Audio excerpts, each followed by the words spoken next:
얼마 전에 미국 한 조사기관에서 미국 사람들 1000명을 대상으로 질문을 나눴습니다. 뭐냐 하면 추수감사절 때 무엇을 감사하시겠습니까? 감사 리스트를 받았는데요. 감사 리스트의 첫 번째가 가족을 위한 감사입니다. 가족을 주셔서 감사합니다. 88%고요.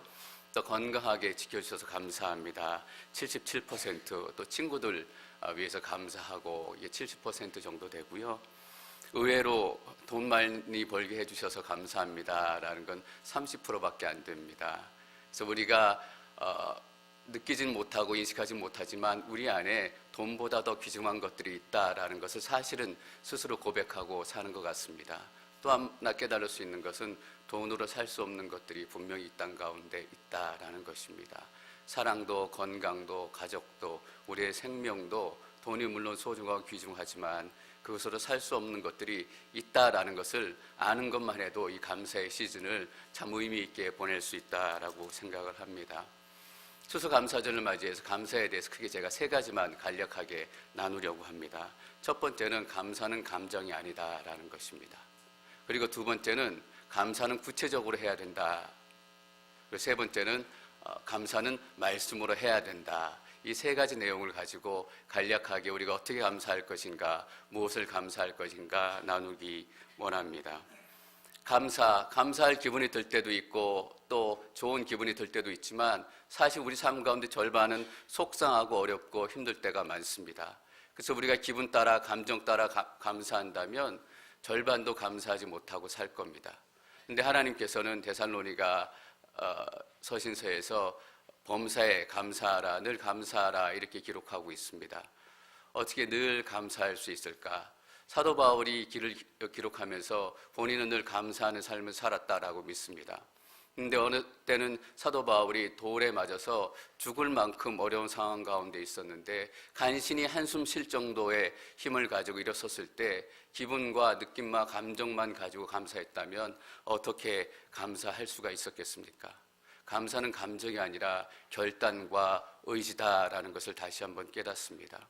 내가 감사해야지 이런 결단을 하지 않으면 우리는 사실 쉽게 감사하기 어려운 시대에 살고 있습니다. 목회자인 저도 그런 생각들을 스스로 하고 결단하지 않으면 참 감사하기가 어려운 상황 가운데 있습니다. 또 두 번째가 뭐냐면 구체적으로 감사해야 된다라는 거예요. 요즘에 한국 보니까 검사 이렇게 조사해서 죄의 목록 또 범죄 리스트를 막 적어서 발표하고 그러더라고요. 리스트를 꼼꼼히 하나만 그냥 죄를 지었습니다라고 기록하는 것이 아니고 10가지, 100가지 죄 항목들을 다 기록하는 이유는 하나입니다. 너가 죄를 받기에, 벌을 받기에 합당하다라는 얘기를 해주고 싶은 거예요. 너는 범죄자다. 너는 용서받을 수 없다라는 것을, 그래서 이 재판은 공평하고 공정하다라는 것을 얘기해 주려고 하는 거예요. 그래서 우리가 용서를 구할 때 구체적으로 우리가 어떤 죄를 용서받는지 알지 못하고 용서를 구한다면 우리의 용서가 너무나 무능력하고 또 가치 없이 느껴진다라는 거예요. 마찬가지로 감사도 그렇습니다. 범사에 감사하라라는 얘기는 무조건 범사에 감사합니다. 하나님 모든 건 감사합니다. 이런 의미로 감사하라는 것이 아니라 모든 일에 조목조목 다 감사하라라는 거예요. 하나님 주신 것 모든 것 감사합니다 라는 것이 정말 아름다운 감사인 것 같고 잘하는 감사인 것 같지만 도대체 뭐 감사해요? 라고 물어보면 범사에 감사해요. 이게 아니고 구체적으로 꼼꼼히 감사하지 않으면 정말 우리가 무엇을 감사하는지 알 수 없다라는 거예요. 제가 2016년 앵커리지 온누리교회에 무엇을 감사할까라고 적어봤어요. 그냥 이렇게 앵커리지 온누리교회 감사하고 그냥 막연히 생각하면 요즘에 해야 될 사역도 많고 우리 다음 세대는 내년에 어떻게 더 영적으로 깊이 하나님 만날 수 있을까, 또 어떻게 순회는 예배가 잘 세워질 수 있을까 고민도 많고 또 사람도 더 필요하고 그것 때문에 어떨 때는 지치기도 하는데 그걸 바라볼 때는 지치지만 구체적으로 생각하기 시작하니까 이런 것들이 감사할 것이 있었구나 라는 감사하고 힘이 생기기 시작하더라고요. 여러분 감사하면 힘이 생기기 시작합니다. 제가 이렇게 적어봤어요. 첫 번째 앵커리지 2016년에 감사한 것은 하람이가 태어나서 감사하더라고요. 그동안 우리가 손주가 없어가지고 너무 속상했는데 저기 안에 있는데 하나님과 태어난 게 하나님께서 우리 교회 가운데 새로운 영적인 일을 시작하시겠다라는 약속처럼 들려서 하나님이가 그냥 단순히 한 가정의 아이, 한 할아버지의 손자가 아니라 우리 모두의 꿈이고 우리 모두의 영적인 소망이 된다라는 생각을 갖게 됩니다. 여러분들 하나님을 그런 눈으로 바라봐 주시기를 바랍니다. 그리고 또 감사한 게 뭐냐면 우리 아이들이 나와서 찬양도 하고 노래도 했잖아요. 보기만 해도 감사해요. 그 아이들이 나와서 찬양하는 거 보면서 내가 감사 설교할 필요가 없겠다. 저것만 한두 곡 더 들으면 정말 절로 감사하는 마음이 들겠다라는 생각이 드는 거예요. 하나님께서 올해 차세대 부흥을 주시고 BBS도 하게 하시고 또 유스 컨퍼런스도 하게 하셔서 애들이 무릎 꿇고 엎드리고 기도하는 그 장면들을 이 교회에서 또 처음 보게 하셨잖아요. 거기서 멈추는 것이 아니라 아이들에게 새로운 기회를 자꾸 열어주신다라는 거예요. 영적인 도전, 세상을 볼 수 있는 기회들. 이번에 12월에 산호세에서 유스 컨퍼런스 사이어 콜링을 하잖아요. 그 집회를 통해서 아이들이 얼마나 하나님을 뜨겁게 경험하고 살아계신 하나님을 만날까 생각하면 제 가슴이 벌써부터 막 긴장이 되고 둥둥둥둥 거려요. 우리 아이들이 그렇게 변해가는 거예요. 아무 힘도 없이 그냥 학교만 왔다 갔다 했던 그런 모습이었지만 하나님을 더 깊이 만나고 예배 가운데 하나님을 찬양하면서 하나님이 살아계신다, 하나님이 내 인생의 주인 되신다라는 것을 깨닫게 되는 거예요. 그래서 그 아이들이 변하게 되는 것입니다. 그 아이들 예배드리고 집회하고 은혜 받겠지만 가는 김에 아이들에게 더 많은 것들을 보여주고 싶다라는 그런 아버지의 마음, 아빠의 마음이 저에게 있어요. 그래서 학교도 가서 보고 또 회사들도 가서 견학하고 그런 것들을 같이 연결해주고 싶은 거예요. 우리 아이들이 영적으로도 눈이 열려야 되지만 이 세상을 바라보는 눈도 열렸으면 좋겠다라는 것이 아버지의 마음이고 목회자의 마음이고 여러분의 마음이잖아요. 그게 누구의 마음이에요? 하나님의 마음이잖아요. 자꾸 보여주고 싶은 거예요. 자꾸 경험해주고 싶은 거예요. 저는 감사한 게 이런 기회들이 자꾸 열려요. 보여주고 싶어도 기회가 없고 열어주고 싶어도 우리에게 능력이 없으면 아무것도 못하는데 하나님께서 우리에게 행할 수 있는 능력도 주시고 재정도 주시고 기회도 열어주신다라는 거예요. 그리고 또 하나 감사한 게 뭐냐면 그냥 그동안 우리는 교회 위기를 지나가는 데만 급급했는데 이제는 하나님의 주신 은혜를 우리가 공동체적으로 경험하기 시작했잖아요. 저는 그게 목회자로서 너무너무 감사해요. 왜냐하면 함께 예수님이 원하시는 교회를 함께 꿈꿀 수 있게 됐기 때문이에요. 내가 목사이기 때문에 앵커리지 온누리교회 하나님께서 어떤 교회가 되기를 원하실까 이렇게 고민하는 것이 아니라 여러분 모두와 함께 같이 고민할 수 있는 건강한 공동체가 되어가고 있다는 거예요. 여러분 이게 얼마나 큰 소망인지 아세요? 목회자인 저에게뿐만 아니라 우리 삶, 여러분 한 사람 한 사람에게 정말 큰 소망이에요. 하나님께서 앵커리지 온누리교회를 사용하신다고요. 또 하나 감사한 게 있었어요. 여러분 선교 헌금 많이 내주셔서 너무너무 감사해요.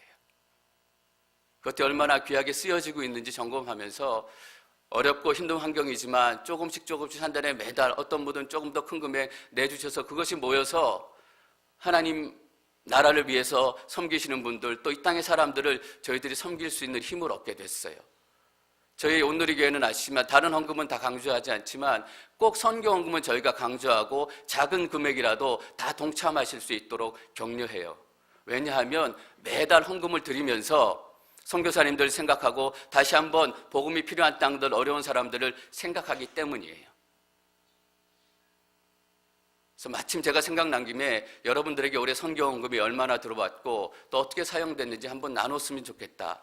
하나님의 은혜를 나눴으면 좋겠다라는 생각이 들었어요. 저는 여러분들이 귀하게 기도하고 내주신 헌금이기 때문에 어떤 분을 어떻게 섬길까 기도하고 저희가 잘 결정해야 된다라고 믿습니다. 그러나 분명한 것은 이 헌금이 하나님의 나라 또 약한 사람들, 선교사님들을 위해서 사용되어질 것입니다. 감사할 것들이 너무나 많죠. 그냥 올해 내가 뭐 했나 싶은데 올해 우리 교회가 뭐 했나 싶은데 구체적으로 감사하기 시작하니까 한두 가지가 아니에요. 하나님께서 내가 목회하는데 얼마나 큰 복을 주시고 얼마나 은혜를 주셨길래 이렇게 여러분들과 건강하게 목회할 수 있을까라고 감사하게 되는 것입니다. 또한 감사는 말씀으로 해야 된다라는 거예요. 우리가 그냥 막연히 감사하는데 우리 삶 가운데 이게 더 생겨서 감사합니다, 이렇게 감사할 때가 많습니다. 그러나 구체적으로 감사해야 될 뿐만 아니라 말씀을 붙들고 감사해야 된다라는 것입니다. 저희가 요한복음 3장 16절 같이 한번 다시 읽도록 하겠습니다. 3장 16절 시작. 이 세상을 이처럼 사랑하셔서 독생자를 주셨으니 이는 그를 믿는 사람마다 멸망하지 않고 영생을 얻게 하려는 것입니다. 요한복음 3장 16절은 복음의 정수이고 우리가 너무너무 좋아하는 말씀입니다. 이 말씀에서 첫 번째 우리가 뭐 감사하게 돼요? 하나님께서 우리의 하나님이 되셨다라는 것에 감사를 드립니다. 아까 우리 자녀들 감사 영상 보니까 엄마 아빠 집을 주셨고 먹을 것도 사주시고 여러 가지 많이 감사하더라고요. 나를 낳아주셔서 감사합니다. 하나님께서 그 엄마 아빠가 되신 거예요. 아까 우리 저신 보니까 엄마 나 여기 있어 하고 막 손 흔들더라고요. 표시 내려고. 우리가 그렇게 하나님한테 손 흔들 수 있는 위치가 된 거예요. 하나님 저 여기 있어요. 하나님 나 좀 봐주세요. 하나님 내 기도에 응답해 주세요. 내 하나님이 되셨습니다. 여러분 이것이 우리에게 얼마나 큰 축복이 감사의 제목입니까? 다른 것이 다 없을지라도 하나님께서 내 하나님이 되셨습니다. 이것만으로도 우리는 감사할 수 있다라는 것입니다. 두 번째 감사할 수 있는 것은 무엇입니까? 이처럼 사랑하셨다라는 거예요.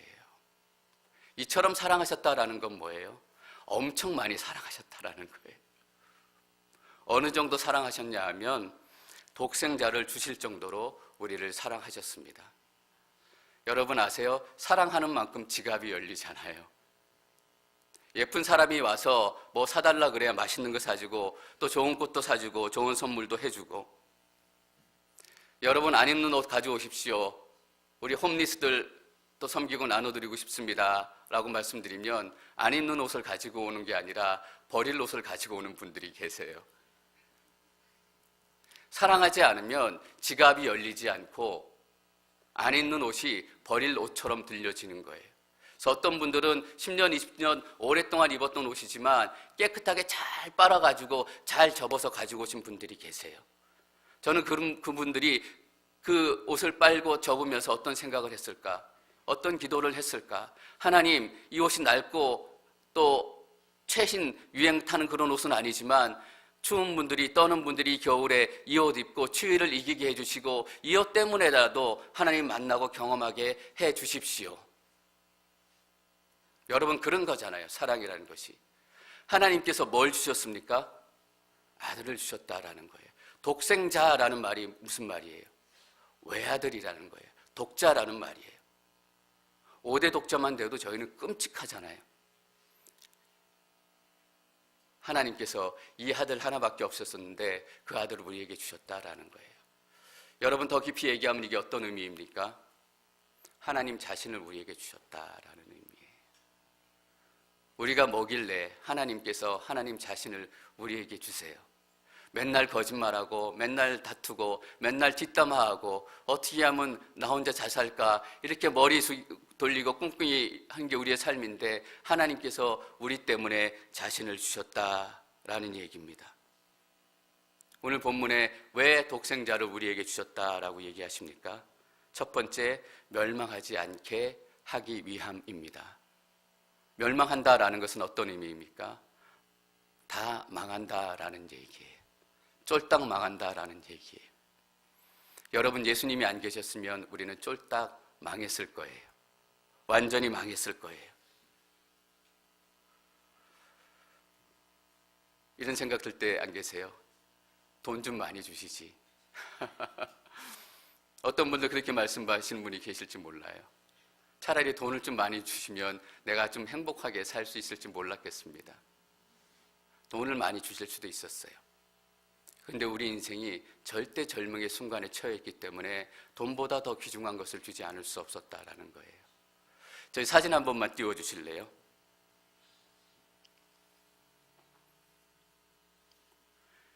저 웃고 있는 사람이 저예요. 제가 공중에 떠 있어요. 낙하산 타고. 저 밑에 있는 게 땅이에요. 제가 웃고 있지만 웃는 게 아니에요. 저기서 정말 절대절명의 순간이에요. 저거 딱 붙들고 있지 않으면 내가 죽겠구나 싶어서 저 순간에는 돈도 생각이 나지 않고 아무 생각도 나지 않더라고요. 그냥 떨어지지 말고 살아야 되겠다.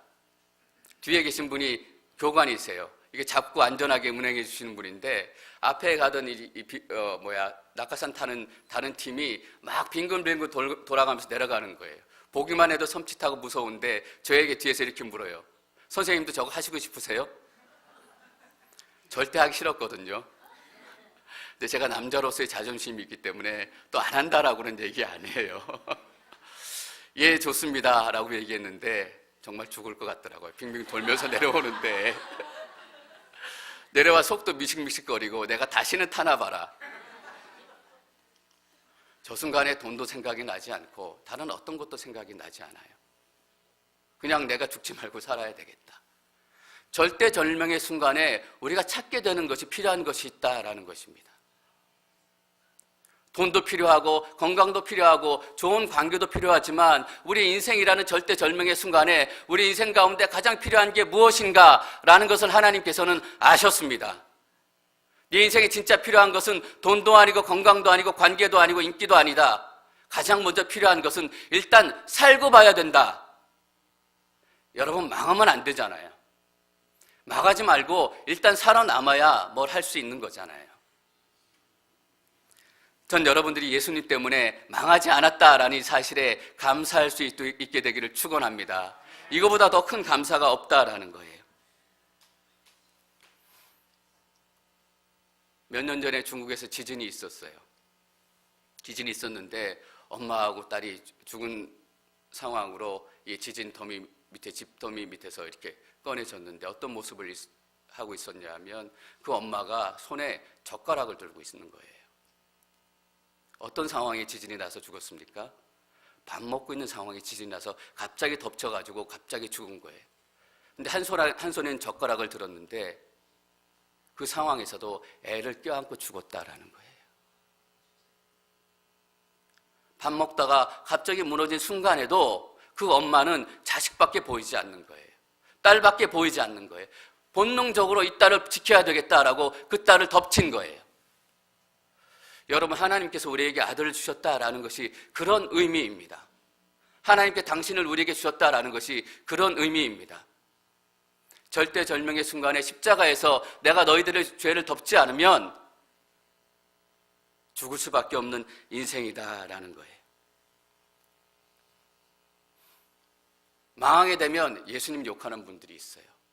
예수님은 망하게 한 게 아닌데 뭐 잘 안 되고 장사 잘 안 되고 사람들하고 사이 잘 안 좋으면 나 교회 안 가, 나 예수님 안 믿어, 이런 얘기하는 분들이 계시잖아요.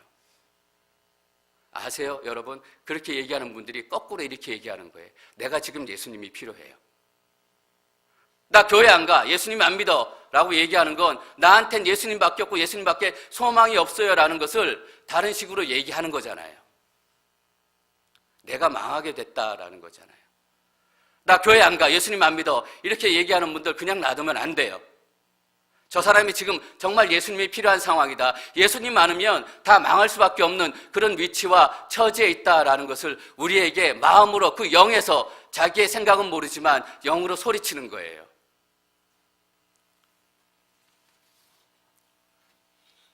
나 교회 안 가 라고 얘기하는 사람들을 우리는 영으로 어떻게 들어야 합니까? 나 정말 교회 가고 싶습니다. 나 정말 예수님이 필요합니다.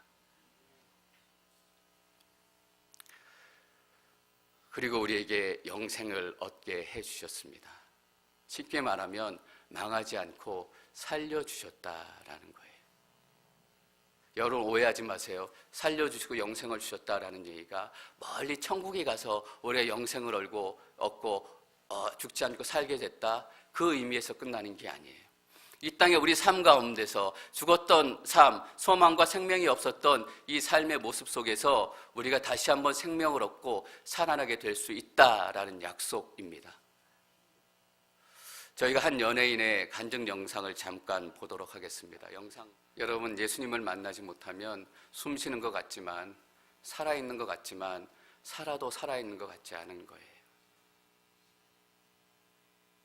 죽을 수 없으니까 그 한마디 했다라는 거잖아요. 살려주세요. 하나님 살려주세요.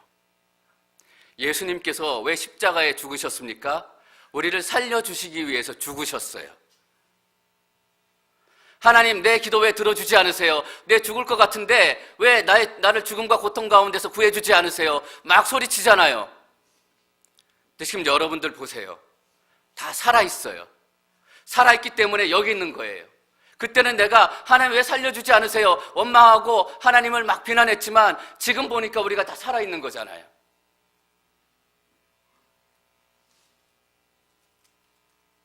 앉아있는데 눈물이 펑펑펑펑 나는 거예요. 왜? 예수님이 살려주셨으니까. 말씀은 기억이 나지 않아도, 어떤 얘기를 들었는지 기억나지 않아도 그때 성령님이 임하셔서 예수 그리스도의 생명이 임하기 시작하니까 눈물이 펑펑펑펑 나고 살아나게 된 것입니다. 여러분 제 얘기 기억하지 못하셔도 괜찮아요. 그러나 여러분 마음 가운데 생명이 시작돼야 합니다. 여러분 마음 가운데 예수 그리스도가 시작돼야 합니다. 남들이 기도할 때 그냥 따라서 한번 기도해 보세요. 나는 기도하지 않아. 내가 자존심이 있지. 내가 남들한테 보이지도 않는 하나님한테 도와달라 그래? 남들이 기도할 때 기도하시면 됩니다. 남들이 찬양할 때 찬양하시면 됩니다. 저 곡은 내 스타일이 아니야. 스타일로 구원받는 게 아닙니다, 여러분. 예수님 때문에 우리가 구원을 받는 거예요. 힘들고 어렵고 지치시죠? 어떤 분들 지금 그런 삶 가운데 계신 분들이 계세요. 하나님 살려주세요. 내가 죽을 것 같아요. 여러분 믿으시기를 축원합니다. 하나님께서 살려주십니다. 왜냐하면 그것 때문에 예수님께서 죽으셨기 때문입니다. 하나님 감사합니다. 멸망하지 않고 살려주시고 우리에게 생명을 주셔서 추수감사절 우리가 정말 감사해야 될 것은 건강을 위해서, 가족을 위해서 우리의 삶을 지켜주신 하나님의 인도하심 때문에 감사해야 될 것입니다. 그러나 그것이 다 없을지라도 우리가 감사할 수 있는 이유는 예수님께서 십자가에서 우리를 위해서 죽으셨고 우리가 살아났기 때문입니다.